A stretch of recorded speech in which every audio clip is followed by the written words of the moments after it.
Cheers, assalamualaikum warahmatullahi wabarakatuh. Dan ketemu lagi barengan dengan saya Ayu Cornelia. Kita akan sama-sama sharing terkait dengan Breast Cancer Awareness Month.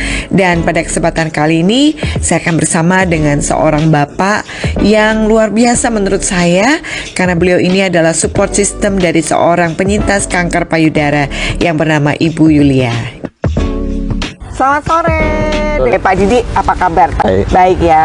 Jadi Pak Didi ini adalah seorang bapak yang luar biasa yang memberikan support kepada istrinya yang saat ini Nyun Sewu masih dalam pengobatan begitu ya Pak? Atau tidak, sudah tidak pengobatan tetapi masih rutin kontrol. Oh, masih rutin kontrol. Jadi beliau ini adalah salah satu alhamdulillah survival begitu ya dalam menjalani proses pengobatan di kanker payudara ini. Baik, Nyun Sewu Pak Didi mungkin bisa cerita ketika di awal istri Bapak namanya Ibu Yulia gitu ya, didiagnosis oleh dokter, itu seperti apa? Mungkin bisa diceritakan pada sahabat CNC.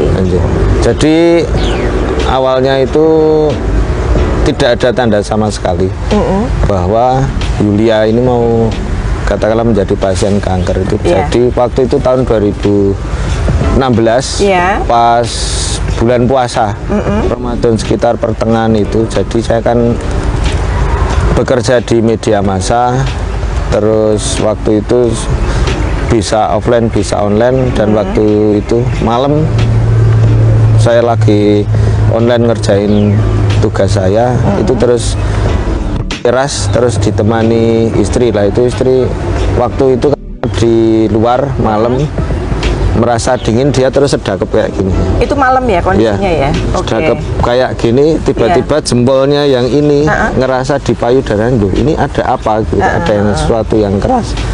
Apa ya?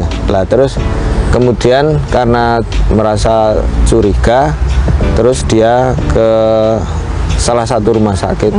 Terus di situ ditanyakan apakah ibu menyusui, apakah ibu baru hamil. Itu karena dugaannya mungkin ada kelenjar atau otot yang menegang. Enggak sama sekali. Karena jawabannya seperti itu, akhirnya disarankan untuk ke dokter bedah atau onkologi gitu. Karena itu, nah kebetulan karena istri saya bekerja di Fakultas Kedokteran UGM, maka ditanyakan ke salah satu pengajar di UGM, di kedokteran UGM yang menangani di bedah onkologi. Nah terus kemudian disarankan untuk ya sudah nanti diperiksa ke klinik. Terus Yulia ke klinik, terus di situ kemudian melalui beberapa tahapan pemeriksaan, tahapan tes, akhirnya kemudian disimpulkan bahwa Yulia ini kena itu breast cancer. Kalau boleh tahu Nyun Sewu sewaktu itu stadium berapa Mas waktu diketahui? Stadium 3 kalau tidak salah. Baik. Nah itu tahun 2016 berarti 2016 ya. Nah ketika itu apa yang ada dalam pikiran Pak Didi? Kemudian bagaimana cara Pak Didi menanggulangi perasaan itu Pak? Kalau yang ada di pikiran saya itu mah kayak nothing gitu loh. Karena ya saya tahu, Yulia juga tahu kanker itu apa, tetapi tidak mengerti persis sebenarnya ini apa. Karena itu saya hanya membayangkan, oh ini satu penyakit, oh ini harus diobati. Saya waktu itu sama sekali tidak berpikir harus begini, harus begitu. Karena Yulia sendiri waktu berangkat pemeriksaan pertama juga sendiri, nggak saya antar. Oke, kemudian bagaimana Pak Didi, mungkin bisa dilanjutkan? Jadi waktu itu Yulia periksanya juga berangkat sendiri itu. Klinik sendiri beberapa kali, terus harus uji ini, uji itu, begitu. Sampai pada satu kesimpulan harus dioperasi. Operasinya mastektomi, payudaranya harus diangkat untuk menghentikan penyebaran si kanker ini. Lama-kelamaan kami sedikit demi sedikit menjadi paham, oh kanker itu kayak gini, dan pada akhirnya sedikit demi sedikit itu rasa cemas, rasa takut itu mulai ada, karena lu ternyata serius, ini gitu serius dan bisa berakibat fatal, kematian gitu kan.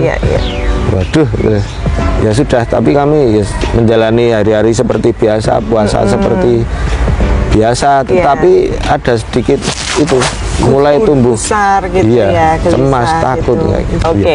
Nah, yang jelas sahabat CNC tadi Pak Didi sudah menyampaikan bahwa ternyata Bu Yulia ini sangat mandiri begitu Ibu Iya, ya, Bapak iya. ya. Jadi dia mau periksa sendiri sampai ditanya sama dokter Iya. suaminya mana begitu ya. Iya. Nah, dari situ kemudian Pak Didi apa yang dilakukan setelah periode Idul Fitri itu? Iya. Kemudian apa yang dilakukan? Ya setelah itu karena memang harus diangkat mastektomi, operasi, kemudian dioperasi. Nah, ya itu kemudian menjalani operasi. Tapi mulai saat itu ya sudah apa namanya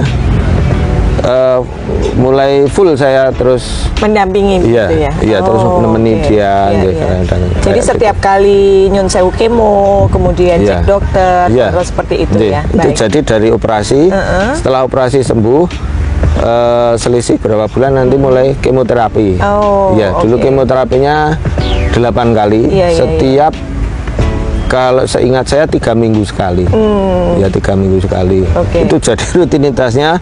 Itu kalau mau kemoterapi itu dicek lab dulu, Iya. bagaimana kondisi tubuhnya. Iya. Kalau tubuhnya bagus, oke, di Boleh. kemo. Terus habis kemo cek lab lagi. Terus minggu kemudian di apa? Panjang kontrol ya, ya, itu ya. cek lab lagi. Oke. Terus. Iya, iya, iya. Karena terus setelah kemoterapi 8 sesi itu selesai, kemudian radioterapi disinar 25 kali Iya, setiap iya. hari itu. Jadi Iya. lumayan panjang Panjang itu ya, iya, iya. Dan apalagi yang namanya Yulia itu istri saya itu sakit sedikit itu mengeluhnya bisa Panjang lebar gitu. Ya, itu. Iya, iya, Bisa iya. panjang lebar lah. Ini mastektomi operasi besar karena ada bagian tubuhnya yang Betul, diangkat, jadi iya. iya. Nah, jadi luar biasa Pak Didi Iya. perannya untuk mendampingi Bu Yulia ya. Mungkin apa yang Pak Didi lakukan ketika mendampingi Bu Yulia? Ya, saya- Afirmasi apa yang Pak Didi sampaikan? Iya, saya sih sebenarnya gimana ya, nggak ada konsep sama sekali. Terus saya harus gimana, saya Iya, harus iya. gimana. Saya cuma istri saya pengen apa, saya turuti Dibelikan. gitu Oh, aja. iya, Iya, iya, iya. oke. Satu yang paling kalau saya harus memaksa itu paling kalau makan sama minum pada waktu kemoterapi, karena itu bener-bener kalau saya tanya sih bener-bener nggak enak Nggak mau, iya, iya, iya, nggak enak, iya, jadi iya, iya, oke. Ya, jadi dukungan yang luar biasa dari Iya. seorang suami begitu ya Pak Iya. Didi ya. Nah, kemudian apa yang bisa Pak Didi sampaikan kepada masyarakat terkait dengan apa sih yang harus dicermati?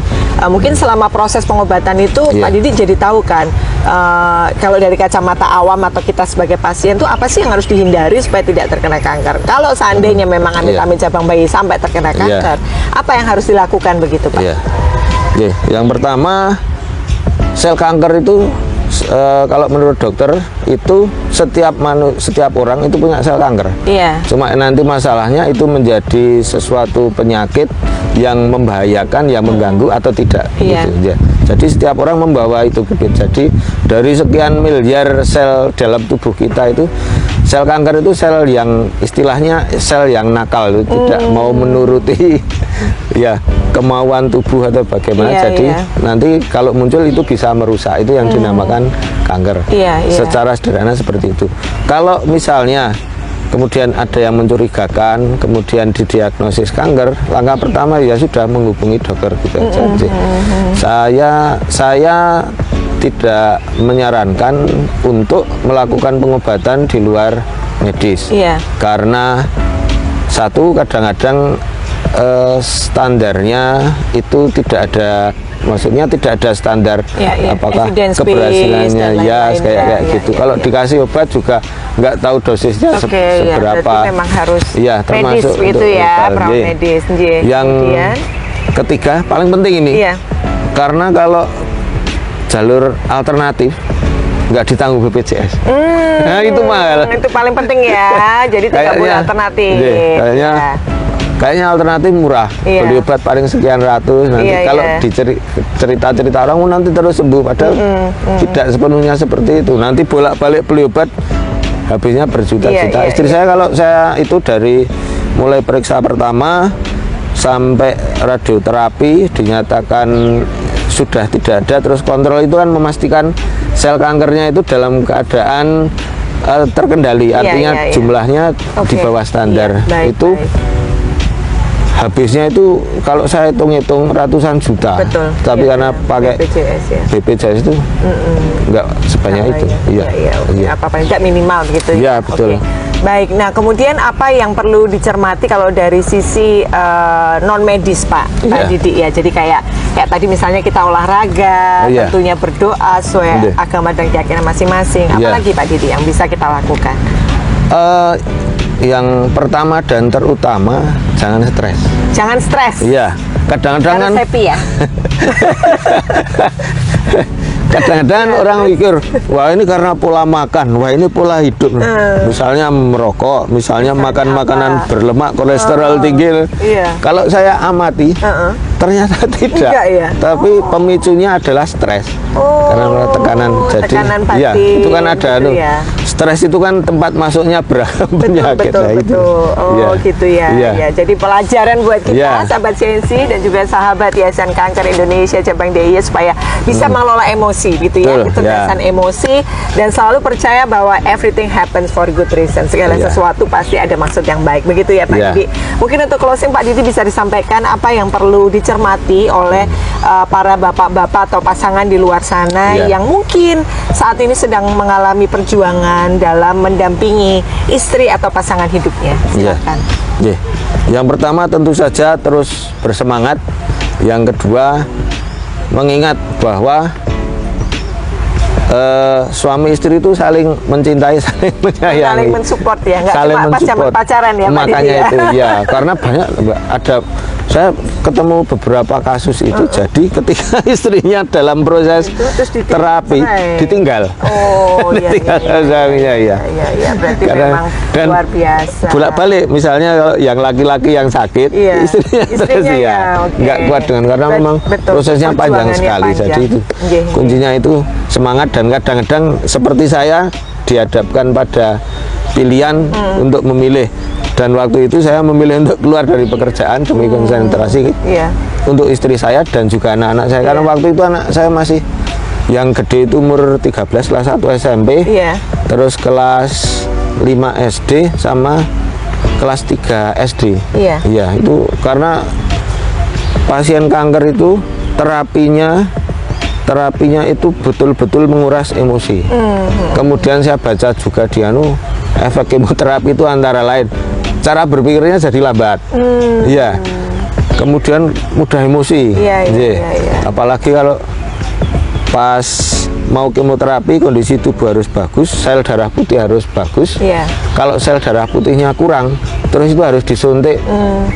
Nah, kalau habis suntik itu, kalau kata istri saya itu rasanya seperti mau melahirkan, tetapi tidak ada yang mau dilahirkan. Jadi semalaman itu dia bergulung-gulung tidur kayak gitu. Luar biasa. Best Father of the Year to 2023. Terima kasih banyak Pak Didi untuk sharingnya. Salam untuk Bu Yulia dan juga anak-anak, dan semoga pengobatan segera tuntas dan Bu Yulia kembali sehat seperti biasa. Pak Didi juga sehat Pak Didi ya. Amin. Tetap tulis, tetap semangat tentunya. Baik. Apa? Maaf. Nggak apa-apa. Sedikit. Kalau pengobatannya sudah, sekarang tinggal kontrol. Oke. 3 bulan sekali, kadang-kadang 6 bulan sekali. Pak? Biasanya itu 5 tahun. 5 tahun. Sekarang udah tahun keberapa? Kemarin tahun 2021 ada kekhawatiran itu metas atau menyebar. Dan biasanya dugaannya itu kalau dari payudara ke rahim. Nah, maka pada tahun 2021 itu terus dikasih pilihan, ini mau dioperasi rahim atau disinar. Nah, istri saya milih disinar, jadi 2021 itu disinar. Nah, itu jadi tapi setelah itu terapinya sudah selesai dan tinggal kontrol lagi. Baik ya, jadi semoga semua baik-baik saja dan kita selalu mengembangkan kecerdasan emosi ya. Mungkin nanti dokter yang bagian pengobatan medis, nah kita sebagai individu ini harus sangat bertanggung jawab terhadap kecerdasan emosi kita. Harus bahagia, gitu ya Pak Didi ya. Ya baik, terima kasih banyak Pak Didi untuk sharingnya, luar biasa memberikan insight. Saya sendiri juga sangat tersentuh, dan mari kita saling mensupport